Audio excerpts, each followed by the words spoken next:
Mais uma vez, irmãos, que a graça e a paz do Senhor esteja com todos nós nesta manhã.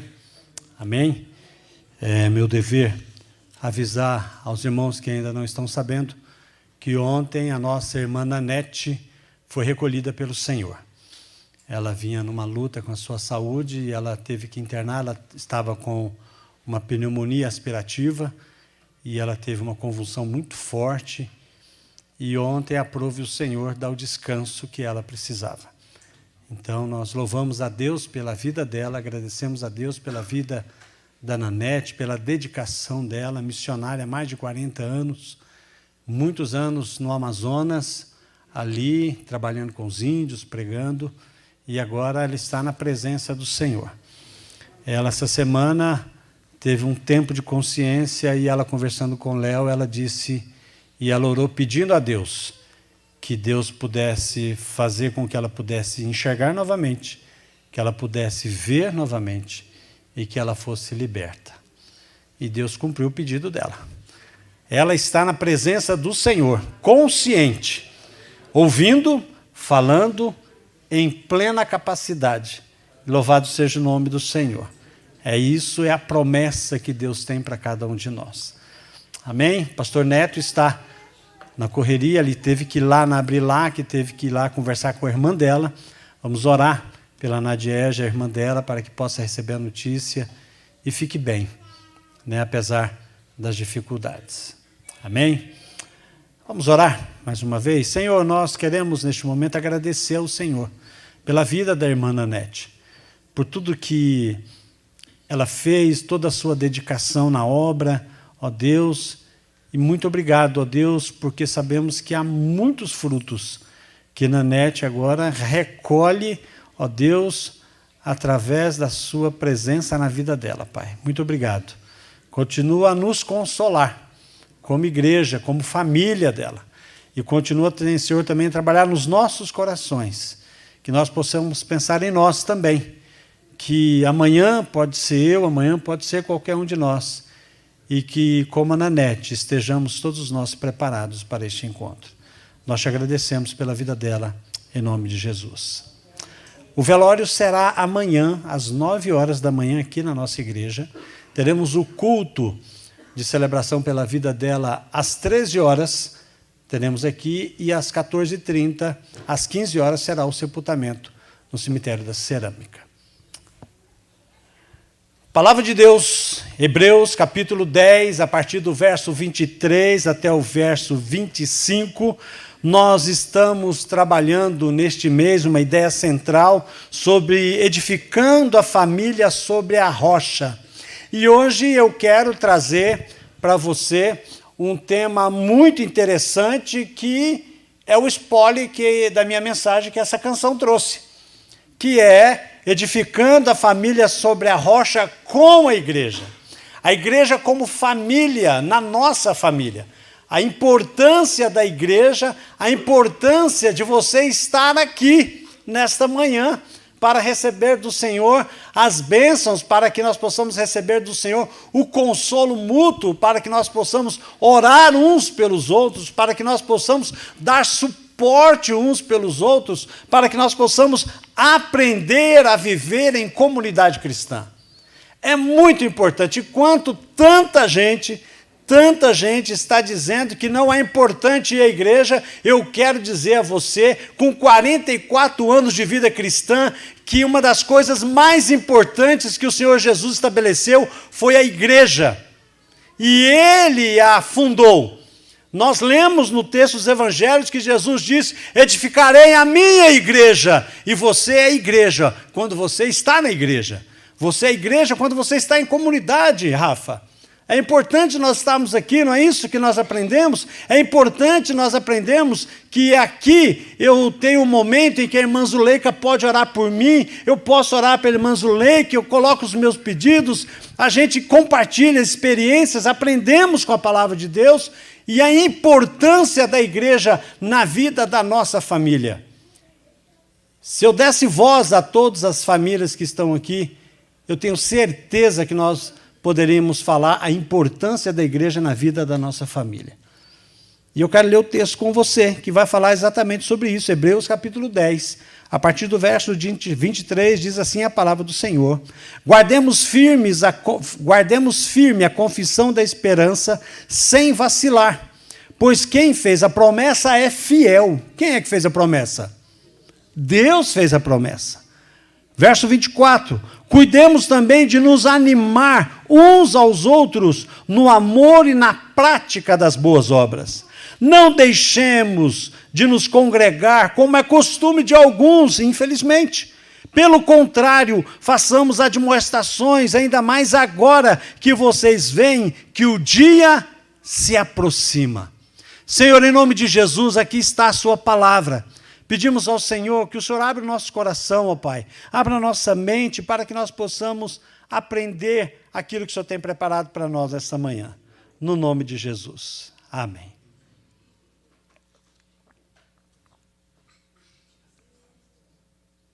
Então, as nossas crianças, depois dada essa introdução, elas podem ir para o culto delas.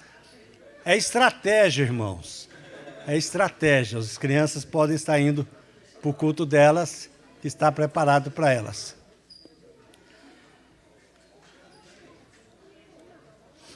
Muito bem. Meus queridos irmãos, eu quero nesta manhã trazer 3 razões para que você e a sua família fique firme com Jesus na comunidade dos santos. 3 razões que eu quero trazer para você, que é a importância de estarmos congregando aqui como igreja. E a primeira razão, eu quero fazer essa leitura do texto e essa exposição da parte 25, depois nós vamos ao verso 24 e depois nós vamos ao verso 23. Andando de trás para frente, mas sempre avançando na palavra de Deus, ok? Muito bem, diz assim a palavra do Senhor, e a primeira razão para nós não deixarmos de estarmos na igreja, o verso 25 diz para nós que é pela causa que o dia se aproxima. Veja só o texto: não deixemos de congregar como é costume de alguns, ainda mais agora que vocês veem que o dia se aproxima. Que dia é esse que está se aproximando? É a volta de Jesus. O arrebatamento da igreja é quando Jesus voltará, buscará a tua igreja, aqueles que morreram em Jesus, como a irmã Nanete partiu ontem, eles serão ressuscitados primeiro, e depois nós que estamos aqui, eu digo nós que estamos aqui, usando a fala de Paulo, porque eu creio que eu serei arrebatado, amém? E você também, amém? Se isso não acontecer, a gente se encontra de qualquer jeito no céu. Esse é que é o importante. Mas, nesse momento, esse dia preparado para o arrebatamento da igreja, ele é precedido de alguns dias complicados. Por isso a importância de estarmos aqui na igreja, aprendendo da palavra, aprendendo a viver a vida cristã, aprendendo a nos prepararmos para a batalha que nós temos dia a dia. Veja só o que Paulo vai falar a Timóteo na segunda carta, no capítulo 3, a partir do verso 1, quando Paulo vai dizer: nos últimos dias sobrevirão tempos difíceis, antes de chegar o arrebatamento. Pois os seres humanos serão egoístas, avarentos, orgulhosos, arrogantes, blasfemadores, desobedientes aos pais, ingratos, ímpios, sem afeição natural, implacáveis, caluniadores, sem domínio de si, cruéis, inimigos do bem, traidores, atrevidos, convencidos, mais amigos dos prazeres do que amigos de Deus, tendo forma de piedade, mas negando o poder dela. Fique longe também destes. E nós só aprendemos, irmão Elcio, a ficar longe disso quando nós estamos em comunidade. Porque aqui nós aprendemos a nos preparar para enfrentar as adversidades do mundo, Jerônimo. Por isso que é importante. Por isso que eu preciso estar na igreja, entendendo que a reunião da igreja, este momento de culto, o culto de oração, a escola bíblica, a convivência, é muito mais que simplesmente estar juntos, mas é a preparação para nós enfrentarmos o dia a dia. Isso não é uma opção, irmãos, é algo que é imprescindível e vital para a nossa saúde espiritual, individual e coletiva. Nós precisamos compreender que atitudes de alguns de afastar da comunhão, ela é perigosa e ela é prejudicial. Já viu falar que uma brasa fora do braseiro, né, ela esfria. Por isso que é necessário estarmos aqui.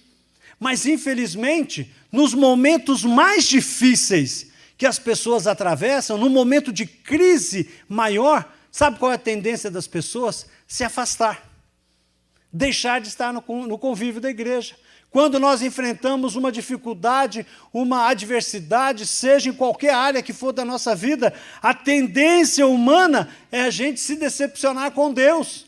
Mas é preciso caminhar com Jesus e entender que Jesus não prometeu vida fácil para nós.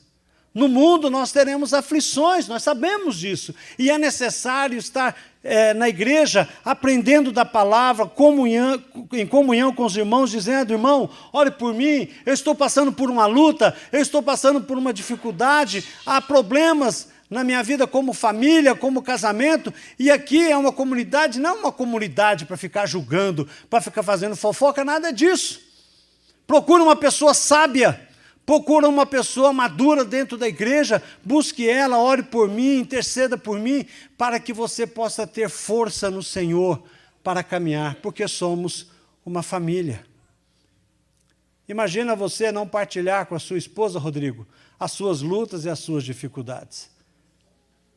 Não é carregar uma carga sozinha. A igreja também é assim. Nós somos como família e precisamos nos compreender, nos entender como família. O isolamento leva ao desânimo, o desânimo leva à vulnerabilidade espiritual que acaba nos levando à dureza de coração. Não se pode seguir Jesus de longe. No momento em que Pedro seguiu Jesus de longe, ele negou 3 vezes. Não se pode seguir Jesus de longe. Temos que andar juntos, perto. Ah, pastor, mas para que igreja? A igreja está cheia de gente, cheia de problema. Gente nó cego, está cheia de gente assim. Tem cheia de gente que tem problema, tem pessoas que falam mal um do outro, tem pessoas que são arrogantes, tem pessoas que passam uma atitude que despreza a gente. É verdade. É verdade. A igreja tem tudo isso. Mas como o pastor Neto sempre nos ensinou, a igreja é hospital. E todo mundo aqui está doente. Mas uma coisa importante da igreja é que no meio da igreja corre o rio da vida, que é Jesus. Jesus está nos nossos corações. E Apocalipse diz que Jesus anda no meio da igreja. Para muitos, batendo a porta do coração, para que ele possa entrar, ceiar e fazer parte da sua vida. Por isso que a igreja é importante. Por isso que nós precisamos ter proximidade com Cristo, porque o fim dos tempos se aproxima, o dia se aproxima, e é necessário que eu e você possamos estar intensificando, perseverando na comunidade dos santos, para que você e a sua família possam ser aprendidas e edificadas pelo Senhor. E cabe todo mundo na igreja. Pastor Jeremias Pereira, quando assumiu a igreja lá em Belo Horizonte, ele contou para nós uma vez que quando ele assumiu a igreja, uma mulher ligou para ele. O senhor que é o pastor dessa igreja aí, o senhor é o novo pastor daí? Ele falou: sou. Pois eu conheço os podres dessa igreja tudinho. Sei da vida de todo mundo, olha só. E ele falou: pode falar. E ela ficou 1 hora falando. E ele falou assim, eu vou dar 2 glórias a Deus. Ela falou assim, você vai dar 2 glórias a Deus pelo que eu te contei? Eu falei, vou. Eu dou um glória a Deus pela minha vida. Porque se a igreja que a senhora está falando para mim for isso mesmo, eu estou empregado aqui a vida inteira. Porque eu tenho muito tempo para ensinar a Bíblia para esse povo aqui, para essa turma aqui ficar crente. Agora, eu dou um glória a Deus pela sua vida. Porque a senhora, sendo do jeito que a senhora é, cabe a senhora aqui também. Pode vir para cá, que tem evangelho para a senhora também. Porque o evangelho é para todos. Quando nós não deixamos de vir à igreja porque nós apontamos o dedo para a igreja, eu sou igreja. Quando eu falo mal da igreja, estou falando mal de mim. É a minha família. Eu fiquei 15 dias, 17 dias em casa. Eu engoli um dia, tenho que pagar um dia. Fiquei 17 dias em casa. Mas eu fiquei com saudade da igreja. Eu acessava lá a internet, olhava o culto, o que está acontecendo? Porque pastor é assim, está em casa, mas a cabeça... O que está acontecendo? Está acontecendo louvor, né? Pastor Gregory está pregando, tal. E aí a gente fica pensando no que está acontecendo, porque a gente aprendeu a amar a igreja. Porque é importante estarmos na igreja. Porque é aqui que eu criei os meus filhos. É aqui que meus filhos cresceram. É aqui que eu cresci como ser humano, como esposo, como pessoa. Porque é aqui que o Senhor ensina a palavra de Deus para nós. É pela igreja que Jesus morreu. Por isso que nós precisamos estarmos atentos e estarmos firmes na palavra do Senhor. A segunda razão para que você e para que nós não deixemos a igreja é que aqui nós aprendemos a valorizar o próximo. Veja o texto, verso 24. Cuidemos também de nos animar. Animar aqui significa motivar, incentivar, estimular. Esse é o intuito de estarmos aqui. De animar uns aos outros, de incentivar e estimular uns aos outros na prática, no amor e na prática das boas obras. Ora, aqui é interessante, porque a palavra de Deus, quando você fala em amor, você aprende com Jesus, lá em Mateus 22, 36 a 39, que um rapaz perguntou para Jesus, mestre, qual é o grande mandamento da lei? Jesus respondeu, ame o Senhor, o seu Deus, de todo o coração, de toda a sua alma e de todo o seu entendimento. Este é o grande primeiro mandamento. E o segundo, semelhante a este, é ame o seu próximo como a si mesmo. Amar, segundo a palavra de Deus que nós aprendemos, não é um sentimento, não é uma contemplação, mas é uma ação, é uma atitude. É a atitude que nós temos de compreender que eu preciso amar a Deus, e Jesus me ensina na sua palavra que aquele que ama Jesus obedece a Jesus. Amar a Jesus é obedecer a tua palavra. Amar a Jesus é cumprir aquilo que Ele manda que nós possamos cumprir. A nossa vida é abençoada e a nossa vida vai crescendo em comunhão, em consagração a Deus, quando nós aprendemos que nós precisamos obedecer a Deus. Mesmo quando eu não quero e mesmo quando eu não compreendo aquilo que Deus tem para mim. Mesmo quando eu tenho dúvida, não tem problema ter dúvida, não tem problema questionar. Não é pecado questionar, não é pecado ter dúvida, é pecado se rebelar. Isso é pecado. Eu não faço porque eu não compreendo.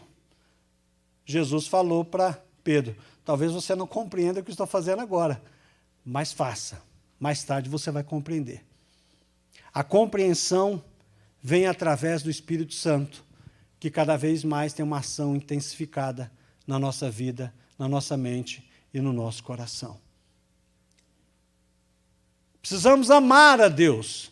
E amar a Deus significa que Deus tem que ser prioridade. Ele tem que estar em primeiro lugar em nossa vida. No centro do nosso coração, no trono do nosso coração, tem que estar sentado Jesus, porque quando Jesus está sentado no centro do nosso coração, as demais coisas da nossa vida, elas se equilibram. Você com Jesus tomando conta do seu coração, direcionando você nas atitudes, nas respostas que você tem que dar às questões que você tem, todas elas serão equilibradas, porque quem conduz o seu coração é Jesus. Quem conduz a sua mente é o Senhor. Quem está direcionando você neste momento é Deus. Por isso que é necessário que total dedicação seja dada a Ele. E quando nós pensamos nas práticas das boas obras, nós entendemos que amar a Deus acima de todas as coisas e amar ao próximo. Eu não consigo amar a Deus se eu não amar o próximo. E eu não consigo amar o próximo se eu não amar a Deus. É interessante isso. Porque se Deus não me conduzir a coisas boas, eu jamais serei capaz de fazê-las. Porque o Senhor Jesus disse, não há quem seja bom, a não ser aquele que desceu do céu. Somente Ele é bom. E por isso eu e você precisamos ter isso em mente, em nosso coração, que quando você permite que o Espírito Santo mude o seu coração e você tem a motivação correta de poder fazer a vontade do Senhor e estar aqui. Porque esse é o grande desafio, Leandro. O grande desafio é saber que quem é lá do Ceará aqui? Tem alguém do Ceará aqui? Levanta a mão. Ó, quem é da Paraíba? Tem alguém da Paraíba? Tem alguém de Goiás aqui? Comedor de piqui? Né? O grande desafio inicia nas nossas culturas, na nossa formação, na nossa criação. Né? Eu levo você lá em casa, faço um piqui para você. Quem vai comer um piqui aqui? Pastor Neto, eu sei que ele não come. Pastor André come. Mãe Estela também come. Agora alguém me chama para comer uma buchada de bode. Eu nunca comi. Mas se um dia eu for convidado, meu pai me ensinou uma coisa. Na sua casa você come o que você quiser. Na casa das pessoas que você é convidado, come-se o que se põe na mesa. Um dia eu fui comer omelete de jiló. Eu não gosto de jiló, Clarete ama. Aliás, lá em casa só tinha 2 seres que comia jiló, a Clarete e o passarinho. O passarinho morreu, ficou só a Clarete, ela come jiló. Mas um dia eu fui na casa de uma pessoa e ela é uma pessoa muito simples, mas me convidou para almoçar, fez um omelete de jiló. Acácio, pensa. Eu cortei o omelete em 2, enrolei, aí quando eu acabei de comer, eu falei, nossa, ela gosta, foi pumba, colocou outro. Mas é você se adaptar às pessoas, às suas diferenças, Elcio. Né? E aqui na igreja, somos diferentes, mas não podemos nos apartar. Temos que ajeitar, ajustar.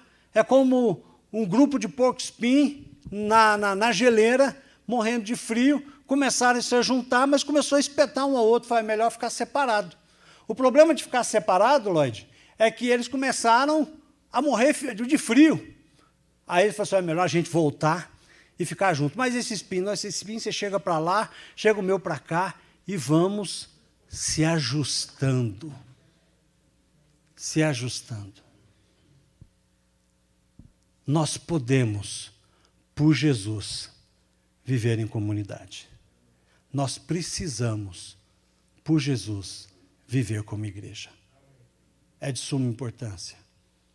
É de suma importância para nós, como família nuclear, para a criação dos nossos filhos, mas para que isso possa acontecer de forma abençoada, eu tenho que estar na igreja com a motivação correta. Percebe?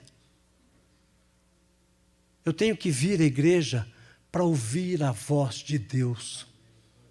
Eu tenho que vir à igreja para louvar o Senhor. Talvez você não goste do pastor Wagner pregando, prefere o pastor Neto, prefere o pastor Gregory, prefere o pastor André, que para mim é um dos nossos melhores expositores aqui. Mas tudo bem, eu não fico chateado, não. Porque mesmo você talvez não gostando de mim, Deus pode me usar para trazer uma palavra para você. E assim somos todos nós.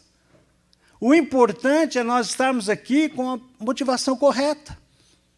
Como um pastor que foi numa igreja fazer críticas. Um pastor. Levou 3 colegas para fazer crítica. Ele criticou as músicas, ele criticou a mensagem, ele criticou a oração, ele criticou tudo. E quando ele saiu do culto, cada um dos seus colegas disse o quanto foi abençoado em cada uma das áreas que ele criticou. E um deles chorou e disse, obrigado por ter me trazido a esse culto. Motivação correta. No final ele falou assim, choveu ao meu redor durante o culto de bênçãos e eu fiquei seco. Tudo por causa da motivação. E a motivação nossa é Cristo. Quando eu venho para louvar a Cristo, quando eu venho para adorar a Deus, o pastor Wagner até prega mais ou menos, mas eu tirei alguma coisa ali que Deus trouxe para mim e eu fui abençoado. O louvor pode até ter desafinado aqui um pouquinho, mas eu peguei a mensagem, eu trouxe no meu coração. O momento missionário foi uma bênção na minha vida. Quando a gente vem pelo motivo correto, nós somos abençoados. Mas quando você vem para criticar, quando você vem para ver a roupa da irmã é feia, ou o cabelo da irmã que está, ou a careca do irmão que está brilhando demais, não importa. Isso é motivação errada. Que o Senhor tenha misericórdia da sua vida e da minha vida, para que a motivação correta esteja no nosso coração, quando nós adentramos a igreja. Amém? O texto vai nos trazer também, aí sim, o terceiro ponto, a razão para não deixar de ser igreja, convicção naquilo que nós cremos. Um dos grandes problemas que nós temos é a falta de convicção. Convicção na palavra de Deus. Veja só o que diz o texto, verso 23. Guardemos firme a confissão da esperança, sem vacilar, pois quem fez a promessa é fiel. Deus é fiel em cumprir aquilo que Ele nos prometeu. Nós aprendemos na igreja a importância de termos esperança.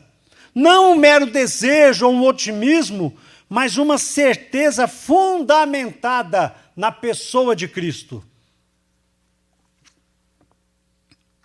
e na sua obra, na sua morte, na sua ressurreição, na sua ascensão e na sua segunda vinda.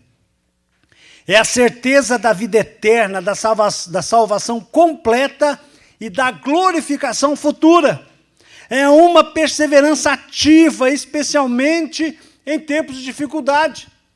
Nós precisamos, meus queridos irmãos, estarmos atentos a isso.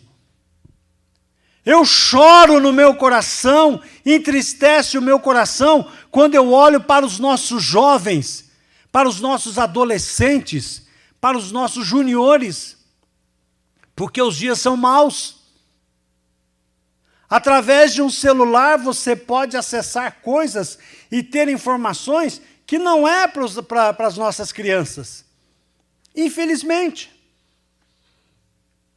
Conheci uma família que tem uma criança de 10 anos que já está viciada em pornografia pela internet. É triste. É triste quando nós olhamos os nossos jovens, eles são tão atacados. Quando eu era moleque, se você quisesse, né, ontem, né, quando nós éramos jovens, se você quisesse acessar alguma coisa aqui, você tinha que comprar na banca de revista. E a coragem do menino ir lá na banca de revista querer acessar? Não ia, né? Hoje em dia não. Hoje em dia, infelizmente, se você der um celular para a sua criança, ele está correndo o risco de acessar essas coisas. E isso é um mal tremendo ao coração das nossas crianças. Por isso que a nossa esperança deve estar fundamentada na fidelidade de Deus. E eu vou chegar por que da convicção. Porque Deus nos diz em Números capítulo 23, verso 19, que Deus não é homem para que minta, nem filho do homem para que mude de ideia. Será que tendo ele prometido não o fará? Ou tendo falado não cumprirá? Paulo vai dizer a Timóteo, na segunda carta, no capítulo 2, verso 13, se somos infiéis, ele permanece fiel, pois de maneira nenhuma pode negar a si mesmo. Mesmo que você seja infiel, e aí aqui há algo muito interessante, que a fidelidade de Deus é tal, que quando Abraão foi fazer uma aliança com Deus, e Deus manda ele cortar pedaços de animais, colocar de um lado e colocar de outro, e do meio o sangue dos animais, Deus iria passar para fazer aliança com Abraão e com as outras nações, e quando Abraão tinha que passar, Deus sabia que Abraão não era capaz de cumprir a promessa. E Deus deu um sono profundo em Abraão, e Deus passou por Abraão. Eu prometo para mim e para você, Abraão, que eu vou abençoar a tua descendência. Por isso que a palavra de Deus diz que ele é fiel. E se ele diz que vai nos abençoar, ele vai nos abençoar. Se ele diz que ele vai nos guardar, ele vai nos guardar. Se ele diz que vai nos salvar, ele vai nos salvar. Porque ele prometeu e ele é fiel para cumprir. Por isso que nós precisamos ter convicção naquilo que nós cremos. Porque quando você, Paulinho e Simone também, cada casal que está aqui, se dispor a ter convicção na palavra de Deus, os seus filhos serão guardados. Porque a palavra ensina, mas o exemplo arrasta. E nós precisamos ser exemplo para essa geração. Exemplo de confiança em Deus. Exemplo de convicção na palavra de Deus. Eu creio que a Bíblia é a palavra de Deus. Ela não contém a palavra de Deus. Ela é a palavra de Deus. Alguém vai dizer para mim e para você, você é louco.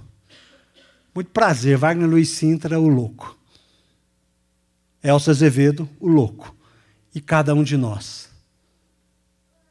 Eu creio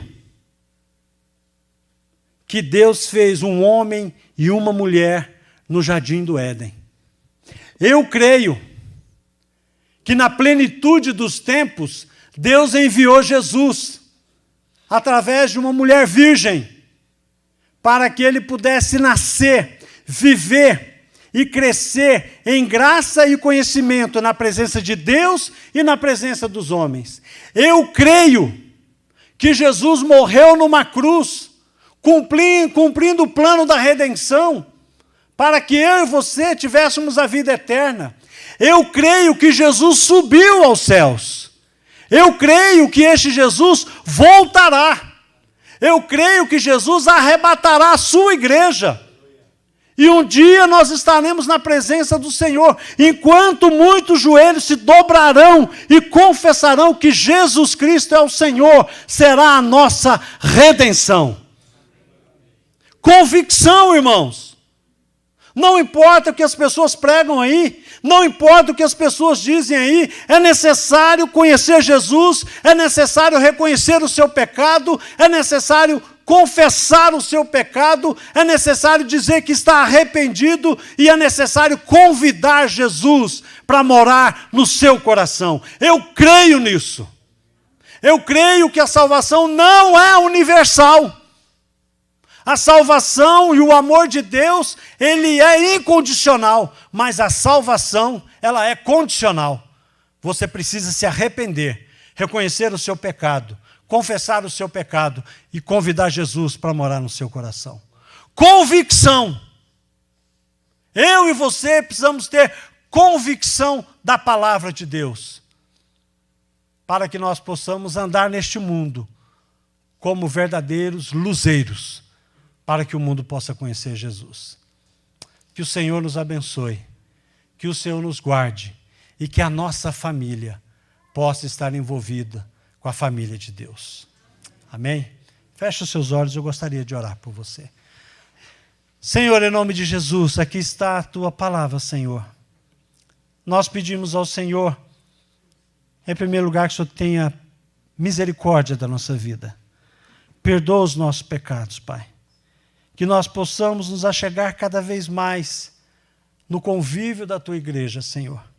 Que nós possamos, como famílias, estarmos prontos, ó Deus, a nos dedicarmos à Tua causa. E a Tua causa se inicia aqui na Tua igreja, Senhor. Que nós possamos estar dispostos, ó Deus, a andar convictos da nossa fé e da obra redentora e daquilo que o Senhor quer fazer através da nossa vida e na nossa vida. Muito obrigado, Senhor. Muito obrigado pela salvação em Jesus. Muito obrigado a Deus porque o Senhor nos alcançou. Muito obrigado por esta igreja aqui, Primeira Igreja Batista em São Caetano do Sul. Ó Deus, que tem sido bênção em nossas vidas, tem sido bênçãos em nossas famílias. Ó Deus, e nós temos tantos irmãos que hoje estão afastados e hoje estão longe com diversos motivos e talvez levantando várias razões para que não estejam aqui, mas não importa, Senhor, não importa a razão. O importante, ó Deus, que essas pessoas e essas famílias sejam tocadas pelo Senhor, sejam alcançadas pelo Teu Santo Espírito, que elas abram os seus corações e o Senhor possa ministrar pela instrumentalidade do Teu Espírito na vida de cada uma delas e que elas possam voltar, Senhor. Nós temos saudades dos nossos irmãos que estão longe, Senhor. Ajuda-os, ó Deus, e tenha misericórdia de nós, que nós também não venhamos nos afastar, mas que possamos estar cada vez mais convictos do Teu amor e da necessidade de participar do Teu reino. Nós Te louvamos, nós Te agradecemos, no precioso nome de Jesus. Amém.